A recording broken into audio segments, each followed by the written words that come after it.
Hey everybody, it's Lauren Stanek coming to you with our next episode of Subject to Change, and I am so excited about this guest, Jody. I'm Jody Smits-Anderson. I'm excited as well. Welcome to Subject to Change, a sustainability podcast. Judith Enck is just an inspiration to me. She is a former Region 2 EPA administrator in the Obama administration. Mm-hmm. She used to be, before that, the Deputy Secretary of the Environment for New York State. This was about 15 years ago, a little more. And she also is the reason that I have the career I have now. I'm always thanking her and cursing her at the same time because the work is tough. She is so knowledgeable about our environmental systems and about our kind of stake in the game. And she's going to share a lot of that information with us. She was recently quoted in a New Yorker article that was written by Bill McKibben. And yeah, we're glad for Judith to join us and share information about recycling, about plastics, about things that we should really be focused on. Subscribe for quicker access. There's a little logo on your lower right side of the screen that if you click on it, you can subscribe to our channel. And because we're interviewing so many amazing people, and Lauren and I are constantly inspired, we want to share that inspiration with you. And by subscribing, you get those videos as soon as I post them to our YouTube channel. We are honored to be joined by Judith Enck of Beyond Plastics. Anything Judy asks me to do, I do. Oh, I'm going to write that down. Let's talk about the burning question. One thing that caught my eye in there is burning. Of course, I have a little guilt associated with that because I do heat with wood in our house. That's but it's a contained system. But I do agree with you. The carbon emissions from burning is abysmal, and we don't actually manage our forests very well. Even beyond that, when we start to talk about burning for energy, that whole waste to energy, that sounds so nice. Tell us what's wrong with that.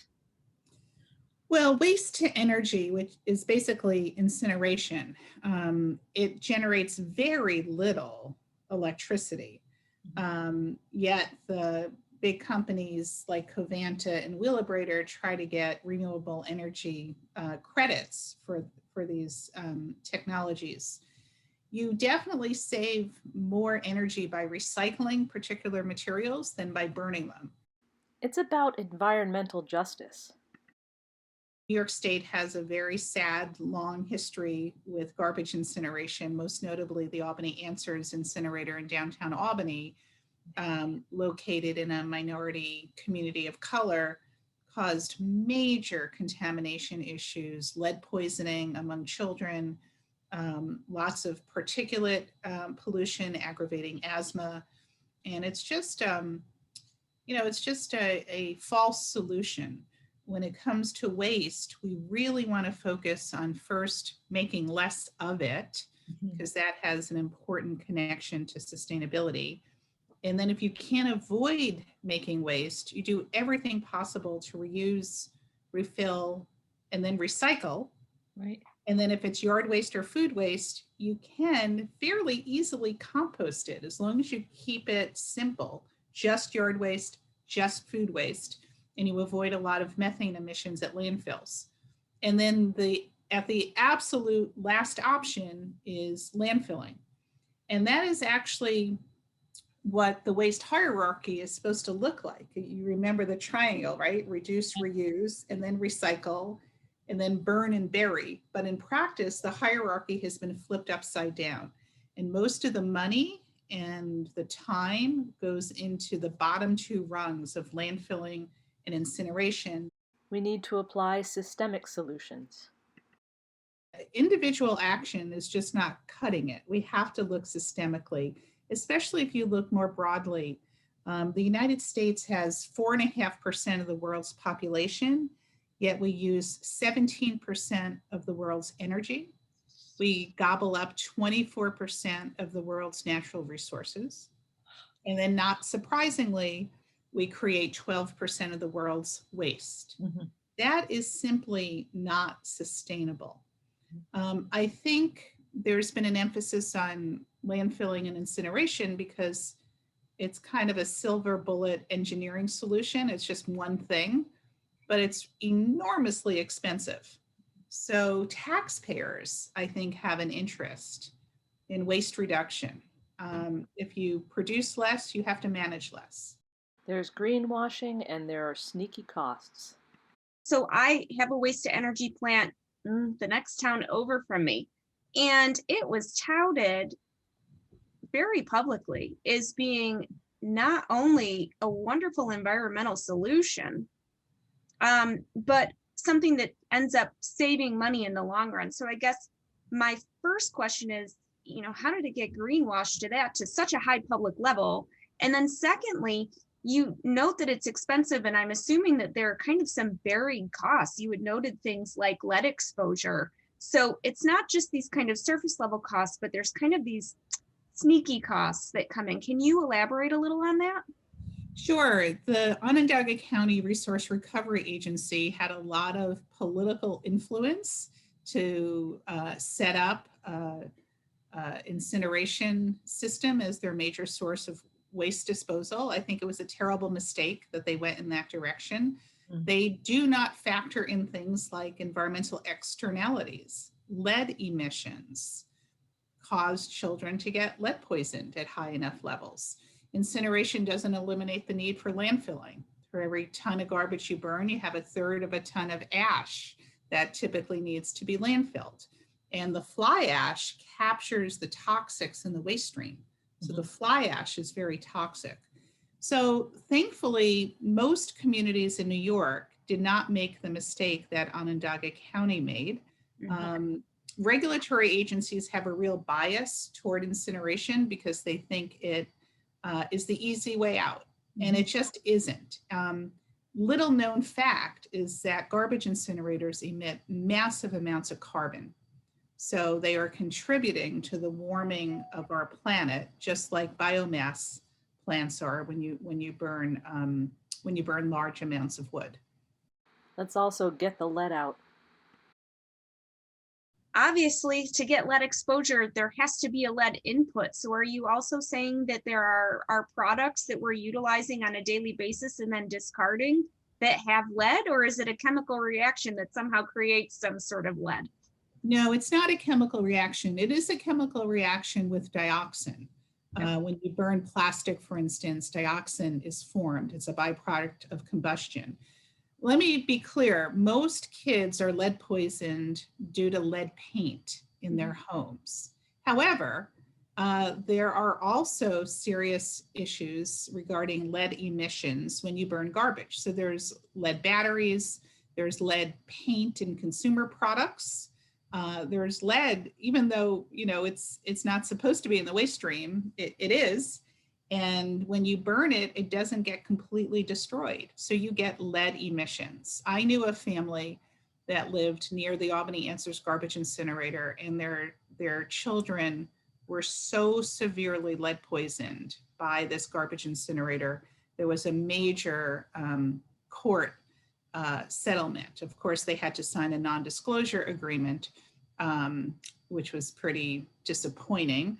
So we don't know the details, but lead is a potent neurotoxin. It affects your ability to learn. The fallacy of a way.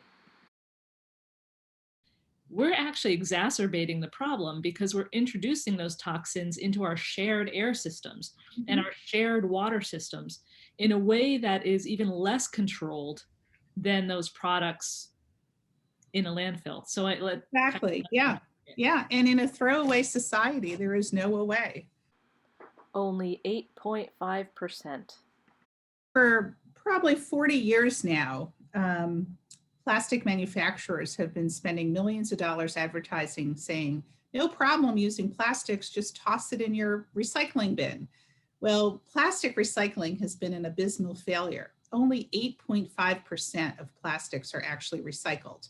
So that means over 90% is buried in a landfill, burned at an incinerator, or littered, where if it gets into a river and an ocean, it stays with us for centuries and damages marine life. So finally, policymakers are waking up to the fact that we can't recycle our way out of the solid waste crisis. And hypothetically, even if you had higher levels of recycling in plastic, you're still not addressing the upstream problems with plastic production and then the health risks with some plastic use. And, you know, litter is a terrible thing, but if a newspaper gets littered, it'll eventually degrade. If a plastic bag or a plastic bottle gets littered, if it gets into the storm system, into a river, into the ocean, it's with us for centuries. And if it gets into the ocean, it's probably exposed to sunlight, it gets brittle, and then the wave action acts almost like a paper shredder. So one plastic bag becomes hundreds, if not thousands, of pieces of plastic. And that's why microplastics are such a problem. So you'll hear the number that roughly 15 million metric tons of plastic gets discharged into the ocean every single year. And the bigger issue is a lot of that plastic becomes microplastics. So 5 millimeters or less, the size of a grain of sand. Those microplastics severely affect marine life. You are what you eat. And I read in that New Yorker article, and I've read this before, and this is a point that I think people need to understand. As individuals, and I brought this little gift card with me, a plastic gift card, we are ingesting a credit card size amount of plastic every week by eating table salt or drinking beer or even, you know, just drinking water. Everything has been affected by plastic. It's probably not good. Yeah, just last month, we have the first peer-reviewed scientific study documenting the presence of plastic in human placenta, both on the maternal side and the baby side. Now, we don't know what that means for health, but it's probably not good. There's an important book coming out on February 23rd by Dr. Shauna Swan called Countdown, and it deals with reproductive issues associated with a range of toxic exposures. And she has one chapter just on plastics and reproductive problems, specifically declining sperm count. This should be a clarion call for systemic action to reduce the production of and use of plastic. So you've talked about the production of plastic, the use of plastic, the disposal of plastic, how we need to reduce use up front. You've also mentioned how incineration in particular, and in your quote in the New Yorker article, you talked about positioning of production plants for plastics all affect environmental justice issues, which we have come to realize environmental justice and sustainability, there's no way to pull them apart. Additionally, we're talking about human health. It's not just a material cycle. We are linked to the products we produce and we use and we dispose of. A forever chemical.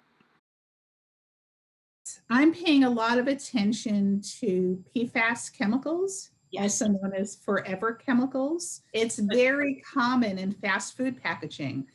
This feisty little nonprofit called Mind the Store just convinced McDonald's to stop adding PFAS chemicals to their food packaging. Unfortunately, that doesn't take effect for 5 years. So you might want to wait 5 years before eating at McDonald's. PFAS is worse than dioxin.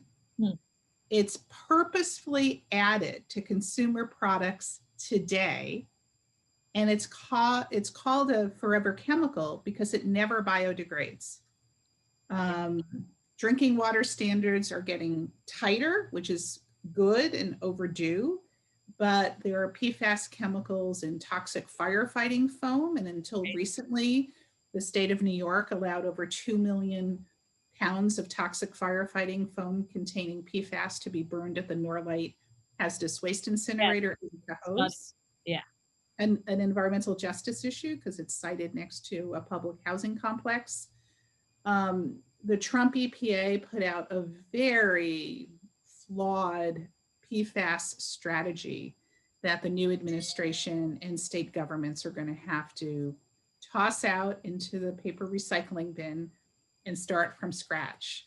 But in addition to plastics, if there was one issue that I would urge the two of you and others to really pay attention to, it's PFAS, the forever chemicals. As a person who's in the built environment trade, I've been looking at the introductions of all kinds of plastics, plasticizers, those types of things in our interior, well, in the interior environment in general, and the built environment as well, because there is a growing amount of research about human health impact associated with these materials being indoors. But that's just one phase, because then they do eventually get removed. And I guess here in Onondaga County, if they're not recycled, chances are they're going in that incinerator.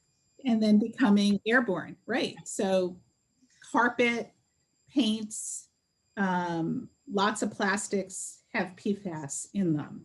Yep. And there's no real plan to deal with end of life. And just for any of you watching, that class of chemicals is part of the non-stick surfacing that's in a lot of your cooking pans. So I'm saying go cast iron. Yes. What to do?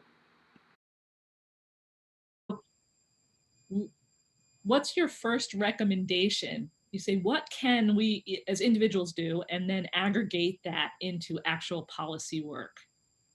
Well, the first thing on PFAS chemicals is the United States and countries around the world have to stop making them, particularly for non-essential uses. You really do not need every piece of clothing to be water repellent. Right. So first, turn off the tap, because we're just chasing this genie that is out in the environment, in our bodies. So I have two recommendations. One is for individual action. You can go to the website of Environmental Working Group, ewg.org. They have some really helpful tips on how to prevent PFAS exposure in your own lives. Check out ewg.org for tips. And remember, DuPont did a study that documented 8 really serious adverse health impacts from drinking water that has PFAS in it. So this is not a Greenpeace study. It's a DuPont study. It identified problems like thyroid cancer, kidney cancer, testicular cancer. Favorite 6-letter word, cancer, cancer, cancer. Yeah, a type of diabetes, a type of colitis, medically induced hypertension. So it's a serious exposure. So try to avoid it in your own life. And then, because I'm a former federal regulator, when I see a problem, my instinct is let's pass a law to address it, and then make sure there are strong regulations and the agency is funded to effectively enforce it. So we need new laws that will protect the public and our natural environment from PFAS. Let's break free from plastic. And as far as plastics go, there is a new law that is in the works. Can you tell us a little bit about that? Well, at the federal level, there's an exciting new bill called the Break Free from Plastic Pollution Act that does many things. It bans plastic bags nationwide, bans polystyrene foam for food containers, establishes a national bottle bill like we have in 9 states. It establishes a pause on the permitting of new ethylene cracker plants. These are big polluting facilities that produce the building block of single-use plastic. It limits the export of plastics. I highly recommend that people watch the movie, The Story of Plastic.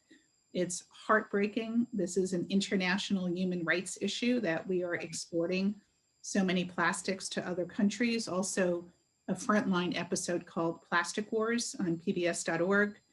The bill also tells the EPA to figure out how to effectively do extended producer responsibility, so the generators take fiscal responsibility to deal with all of this, not just taxpayers and consumers.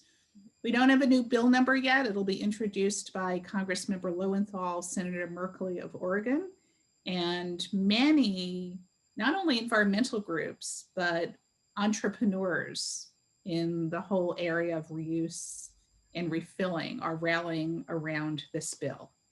See, that's great because you just tapped into something that is very important to me, that sustainability is an opportunity for innovation. And the people who are making the greatest changes are also reaping some of the greatest benefits in their own businesses and their own objectives. Follow at Plastics Beyond on Twitter.